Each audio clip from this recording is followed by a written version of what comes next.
Jamin, thank you very much for sitting down to speak with me about your relationship with Aaron Fisher. Yep, no problem. Talk to me about how and when you and Aaron Fisher first met. Me and Aaron, we met back in, I don't know, about 6th grade in Central Mountain Middle School. I mean, he was a good kid back then. He was funny. We sat at lunch and we had a couple friends and we would joke and laugh and stuff like that. I mean, he was just a cool guy, really. What year would that have been? 06? So somewhere around 2006. Yeah, because me and him would have graduated 2012. And you're still friends with him to this day. Yeah. Now, you do understand and you do this interview knowing that once this interview comes out, that relationship is unlikely to continue, right? Yeah, I know. And why would that be?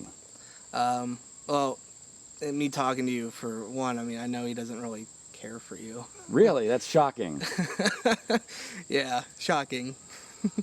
Well, but more than just you talking to me. Coming out against him, I guess, would really, I mean, me saying, you know, like, I don't really believe him, I mean, that would really kind of sucker punch him. And he would be shocked by that, you think? I think he'd be very shocked and very pissed. And so you do this interview knowing full well what the consequences are between me and him, yeah. And so why are you speaking to me then? I mean, if I know bits and pieces about him that I've seen in interviews that he said to happen to him, and it's like, I went to school with you, bud, and I didn't really see any of this. Can you think of anything specifically? There was an interview, I don't know if it was ABC or something like that. He was talking to a guy, and he was saying, like, he was being harassed nonstop in school. He was cutting himself. He was crying himself to sleep and stuff like that. And it's like, I don't know about the crying himself to sleep, but I know, for one, he never had any cuts. Not that I've ever seen. Not on his arms or anything. And this was a guy that, you know, kind of prided himself on his body. Because he was a sprinter. He held, I think he holds one of the records for our state. Something like that. But, I mean, I don't think he would do that. Plus, he's always made fun of people for self-harm.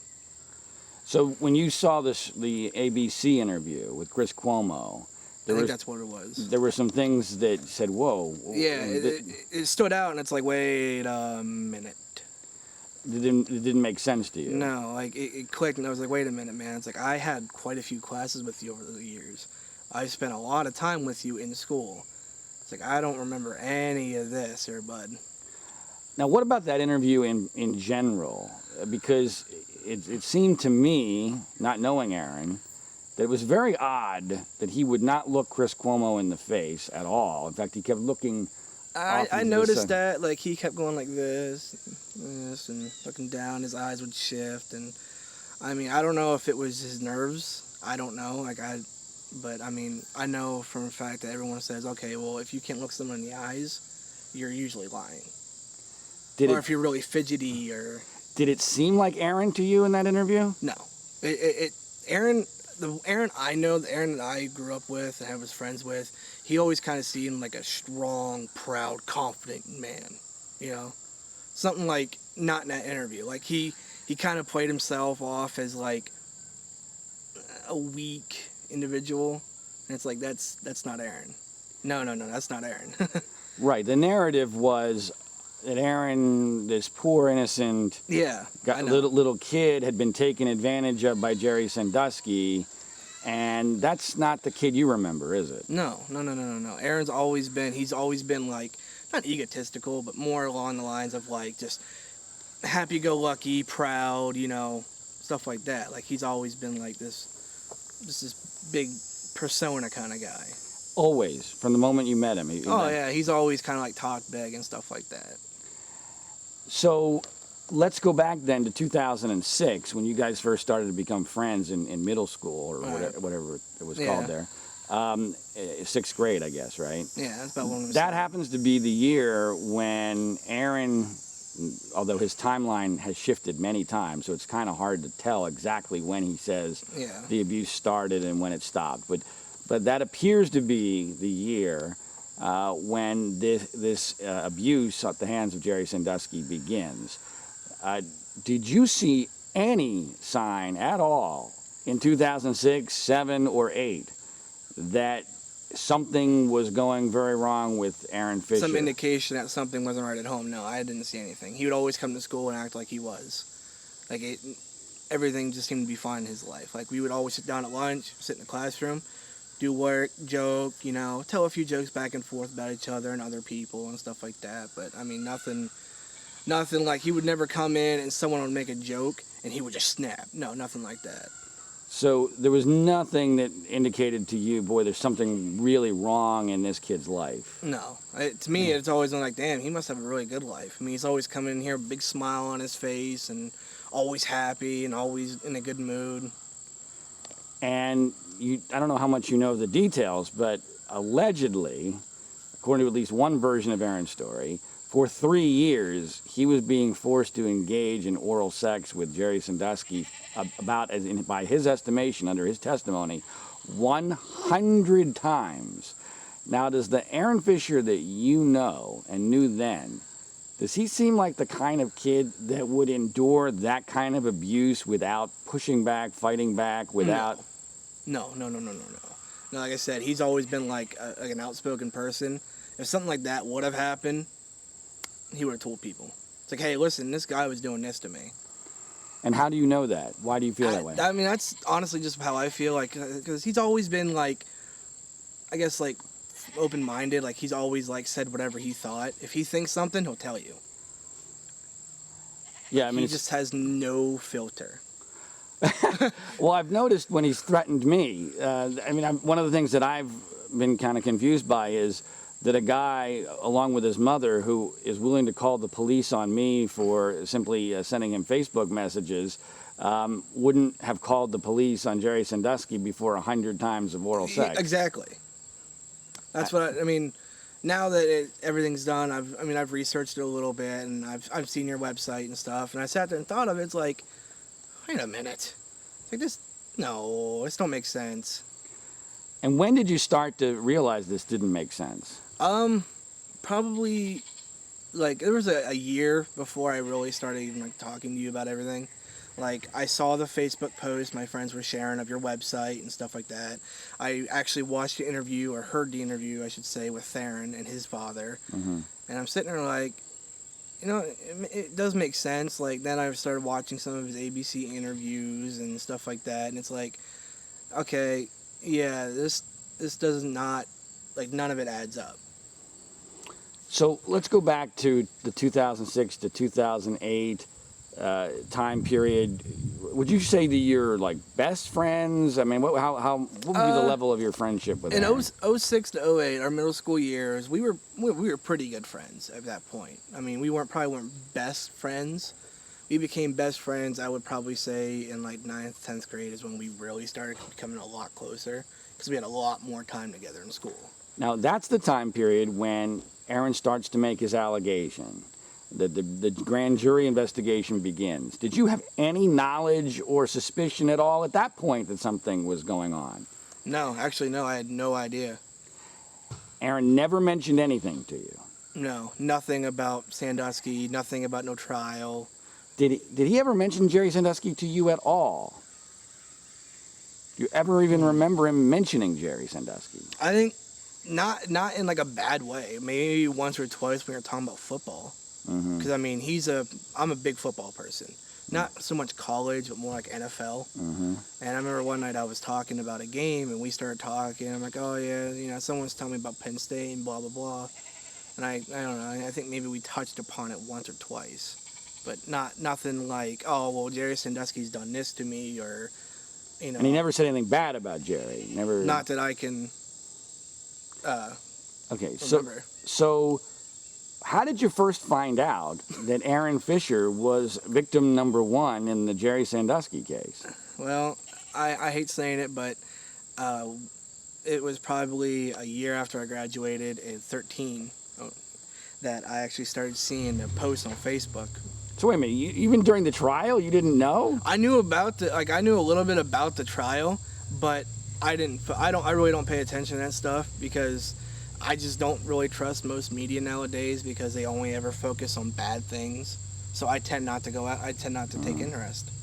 So Aaron went through the whole trial, and you didn't even know that he was victim number one? No, I didn't. I knew he was victim number one. I think maybe, like, at the, like, literally almost a tail end. Like Jerry was sentenced, and I found out. Okay, so that would have been 2012, just so you know. Okay. It seemed like a long time. After school, I didn't really. Sure.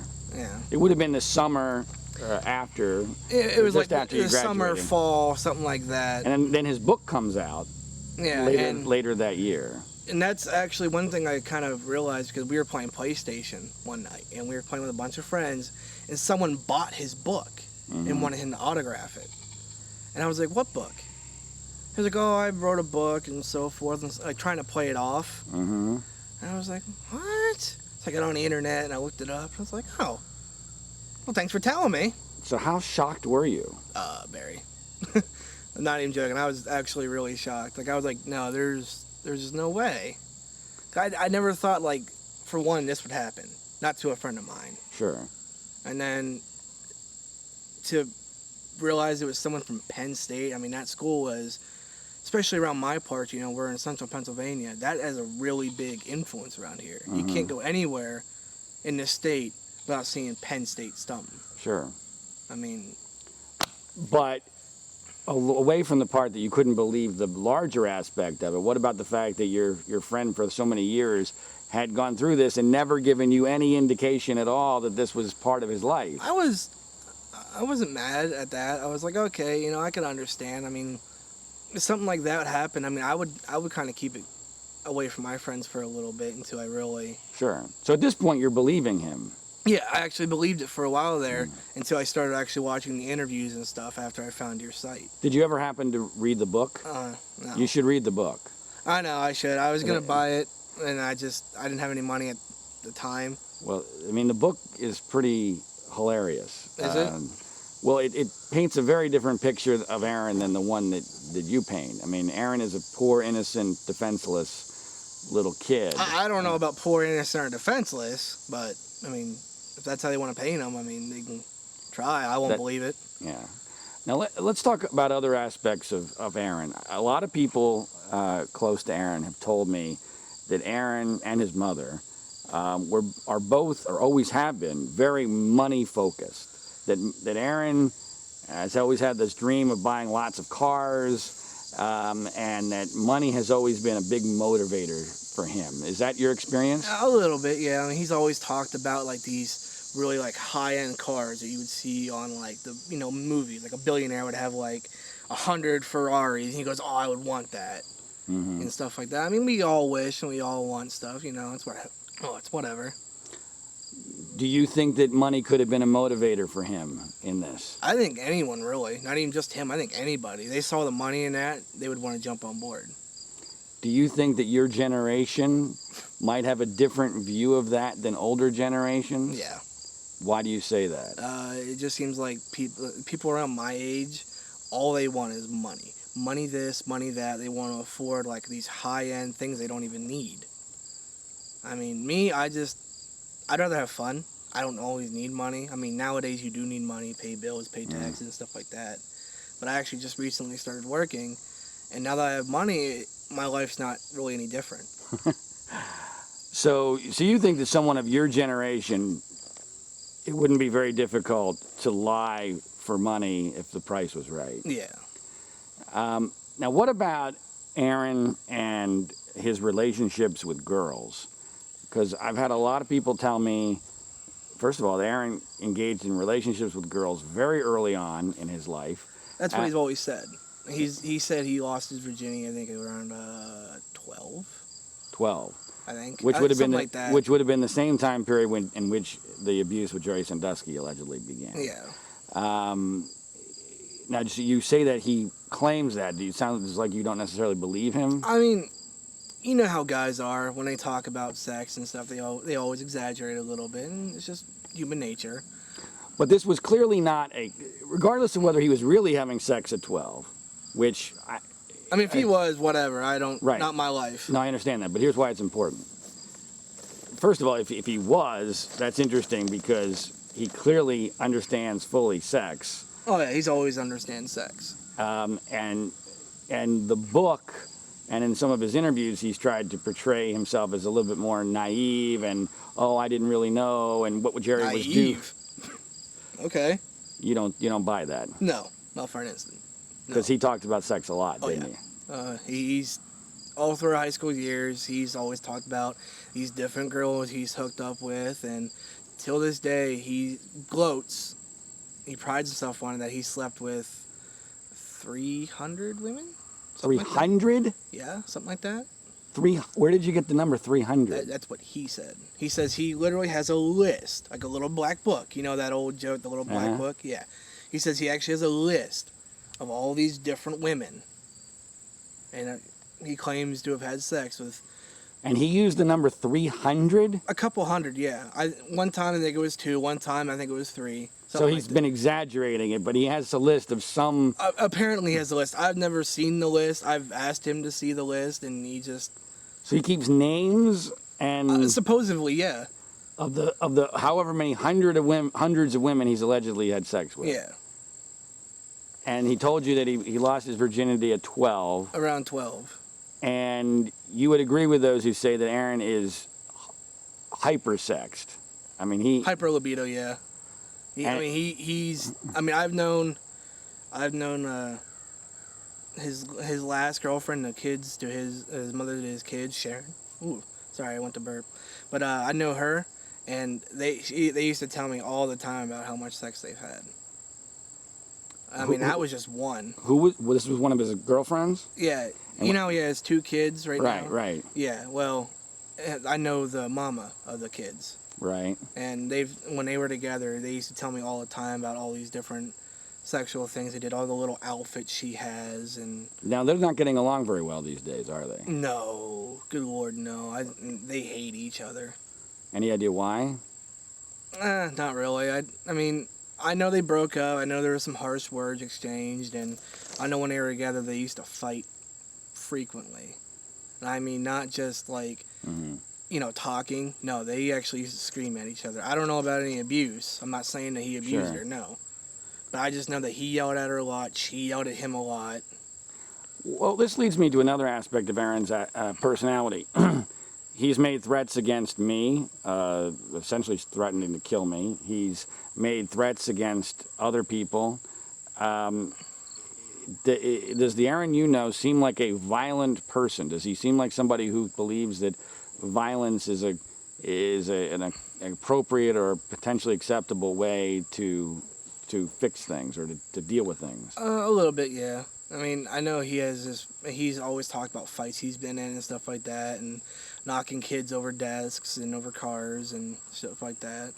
I mean, he always thinks that, like, fighting will command respect or something like that. Has he told you that he's beaten people up? Oh, yeah. Recently, right? He kind of recently. I mean, he's talked about he went down to some state to beat some kid up. I don't know if that is true, but that's what he's told me. And does this didn't just suddenly happen later on, did it? I mean, what I'm wondering is, a lot of people have told me Aaron is somebody who very much prided himself on being tough, being physically strong, being able to fight people off. It seems odd to me that this is the person who, up until the age of almost 15, would still be getting taken advantage of by an older man. Right. Yeah. Without any kind of struggle, without him telling anybody. Right. I mean, there's never been any accusation that Jerry got even a scratch, or anything like that. Yeah. I mean, does that sound like Aaron to you? No, it doesn't sound like Aaron. Like I said, they portrayed him as this weak kid, but I know him. He's not a weak kid. He's always portrayed himself as this kind of big, tough guy and stuff like that. I mean, I never minded that. He was just funny, and we hung out a lot. What about Aaron's... we mentioned the generational issue with regard to lying. What about Aaron's value on the truth? I mean, kids always exaggerate. We know that.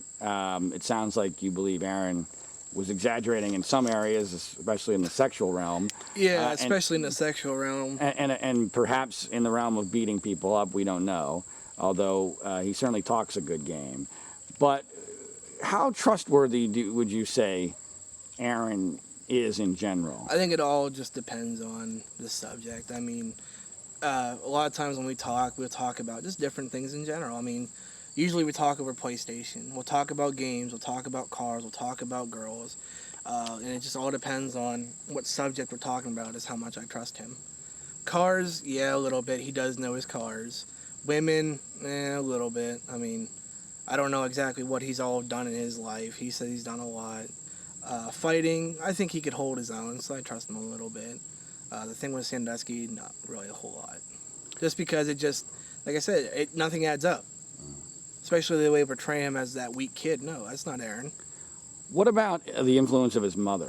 Do you know much about that and how much influence his mom has over him? No, I never really met his mom. I mean, I think I've met her once or twice, something like that, but I've never really sat down and talked with her and got to know her and stuff like that.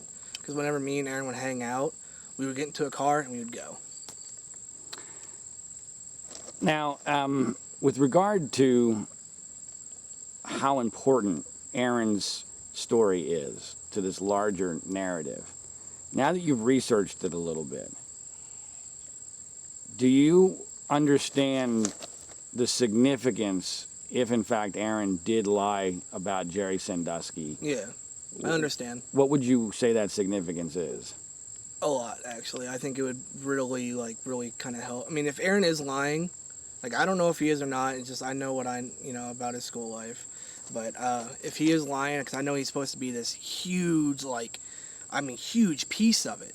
He's victim number one. I mean, he is victim number one. That's who he is. He has Silent No More, his book, and stuff like that. I mean, if it would come out that he was lying, if victim number one was lying, everybody would step back and go, oh my God, what about the other kids?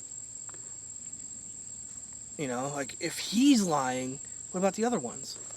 And then they would have to actually really do some research about it and dig into these kids. Well, because Aaron's story was the only real accusation for 2 years of the investigation. Well, he's the only one anyone knows. Well, that's not coincidental. I mean, he's the one that felt like he was forced to come forward, although he might have had other motives. Because he felt like he was forced to come forward? Well, the New York Times kind of outed him, but the fact that he got paid quite a bit of money for his book, I'm sure, also helped in that process. Well, I know if some guy was doing that to me, I would not be forced. I'd come out and say, hey, he was doing this to me. Yeah, well, let's go back to that for a second. Are you aware that Aaron actually didn't say that for quite a while? It took Aaron quite a while before he was able and willing to say that Jerry Sandusky sexually abused him. It took him a while? Yeah, in other words, the first time he ever spoke to police, he didn't say anything about sexual abuse. And in the first 2 times he testified to the grand jury, he didn't say anything. He broke down and cried and could barely even answer questions. Why? Well, what do you think? You know Aaron. I mean, that's... If something like that happened to Aaron, if he was in front of police or in front of a grand jury, would he have any problem saying it? The Aaron I know, if that happened, even the first time, he would have ran home to his mom. He would have told his mom. They would have called the police together or went down to the station and demanded something was done. So the Aaron you know wouldn't have had a problem telling a police officer that this is what happened to him. Yeah, no, he would have no problem at all. Because he claims now that he had difficulty at times telling women his story, which is interesting. Because to me it would be the opposite. I don't know why you'd rather tell a guy, but I mean, I would, if that happened to me, I'd tell a girl first, because guys are kind of brutal. Yeah. Well, regardless, whether it's, in my opinion, he's using that as an after-the-fact excuse to explain why he didn't tell his story right away. But regardless, the Aaron Fisher you know would have had no problem spitting out what happened. No. He would have went to somebody and said something. Yeah. Now, of course, the victims' rights people will tell you, we cannot possibly understand how someone would react in this kind of a situation. Well, and everybody's different. I mean, different people react to situations differently. I mean, the difference between me and Aaron is if that happened to me, I'd go right to the cops. I'd come home, I'd tell my grandparents, they would take me to the station themselves and say, tell them what happened. Before 100 times, before it happened 100 times. Oh, yeah. And another aspect of this is it allegedly happened 100 times, and Aaron never got any evidence of it. Now, does that sound like Aaron? In other words, let's say you felt trapped, and for some bizarre reason, you didn't want to go to anybody else. Is Aaron the kind of guy? I mean, at 13, 14 years old, would he have thought to get some sort of evidence of this abuse? I think he would have. I mean, I think anybody in that situation would have tried to get some kind of evidence. Like, snatch something from the home just to say, look, I was here. Well, that's never been a question that he was at Jerry Sandusky's home, but if this kind of abuse actually happened, you would think there would be a lot of physical evidence that would be potentially gained. Yeah. 100 times, yeah. Yeah. So talk to me about your concerns about doing this interview, because I think it's important that people understand, one, that you have no animus towards Aaron, do you, really? No. Me and Aaron are still friends. I mean, after this, it's definitely a toss in the air. But I mean, I want to, I'm not saying this because I hate him. No, I like Aaron. Aaron's a good kid. People got to get to know him. Yeah, he's a little off. I mean, we're all a little off. I mean, me and him are friends. We got to be off. That's just the truth. But I mean, he's a good kid. He's funny and stuff like that. He's a good father. But it's just, as far as the Jerry Sandusky thing goes, I hate saying it, but I just don't believe him in it. But so you understand then that there's going to be repercussions. You're going to probably lose your relationship with Aaron that you've had since 6th grade. Do you have other concerns? Yeah, I know that on your website you said that him and his mom cost a guy his job. I don't want that to happen. I mean, to me, and I definitely don't want that to happen to my grandfather and my grandmother, because he knows where my grandfather works. My grandfather works down an auto parts store down here in Mill Hall next to Walmart. He's one of the best salesmen in there. Aaron goes in there a lot because Aaron works on cars with his friends and his own cars and stuff like that. I don't want nothing to happen to them. Well, hopefully it won't, but despite all that, you think this is important enough to tell what you think is the truth? Yeah, this is a huge case. I mean, this is someone's life that we're talking about. And if you had the opportunity to speak to Aaron openly, what would you want to know? What would you Everything. say to him? I'd honestly want to know everything that happened. I'd want him to sit down like we're sitting down now, and I would want him to openly tell me everything. Why don't you think he'll do that with me? I don't know. I mean, it could be because he's lying. It could be he's just nervous to meet you. I mean, there's a lot of different things that could happen. What's your sense of what's going on in Aaron's life right now? It seems to me as if he is panicked, that he's melting down, that he's worried about who in his inner circle might be turning on him.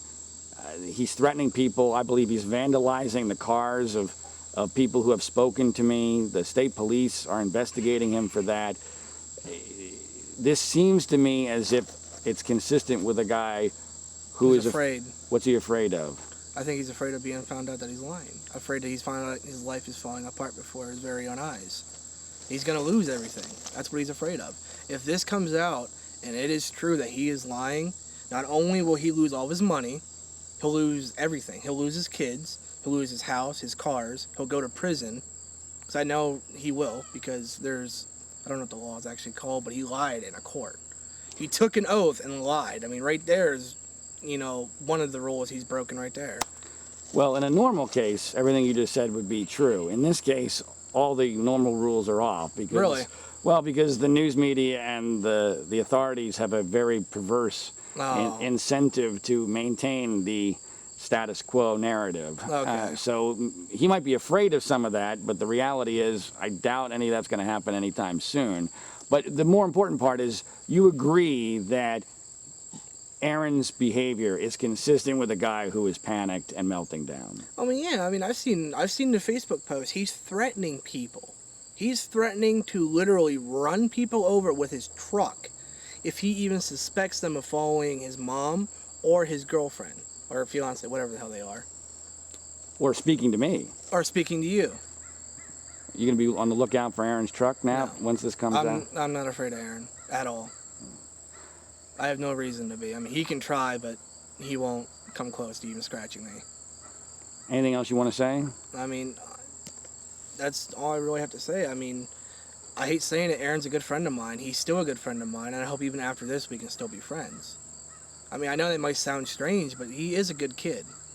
I know him. I know that this whole, if he is lying, if he is, you know, it's not like him. It really is not something about this. I mean, yeah, lying about sex, whatever. Lying about cars, whatever. Fights, whatever. No, this is a huge deal. So you think it's possible Aaron got caught up in something not necessarily... Bigger than himself, yeah. Not necessarily of his own making. Yeah. And, I mean, if he is lying, I mean, I hope it is eating him. I hope it's eating him from the inside out. Because the guilt, like, I would feel, it would just be devastating. I wouldn't be able to go on in my day-to-day life. I'd crack. I honestly would. Because this is a man's life we're talking about. This is a school legacy that he tarnished. Paterno died a heartbroken man, lost everything that really made him the man he was. I mean, they took away all of his stuff. All of his records, his statue. I mean, it is heartbreaking. I mean, if Sandusky actually did it, then, you know, he's getting what he deserved. But if he didn't do it, I mean, then it needs to come out. And I hope this will actually let the truth come out.